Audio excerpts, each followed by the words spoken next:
এটা হয়েছে ভুট্টা এখনো হয় নাই। আর দেখেন এই যে ভুট্টা হয়েছে, এই একটা নিয়ে যাবো না যার সময় তুই দেখো না। এই বলতো এটা তো ক্ষেত না তোরা বুঝছ। এই দেখেন মাথা কেটে ফেলাইছে, এখন ভুট্টা গুলো উঠিয়ে নিয়ে যাইবো, তারপরে প্রসেসিং করবো আর কি। হ্যাঁ, আর এই যেগুলো হলো ছোট ভুট্টা, মানে যখন ভুট্টা হওয়ার আগে ওই যে এরকম থাকে।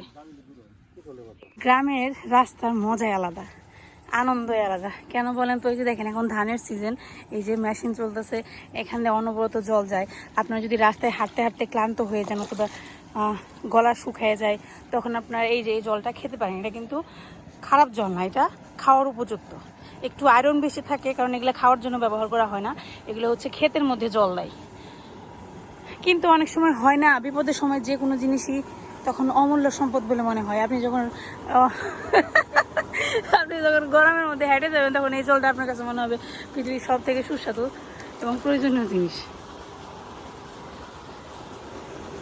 এই যে দেখেন, এটা হচ্ছে ড্রেন, ওই যে ওইখান থেকে মেশিনে জল পড়তেছে।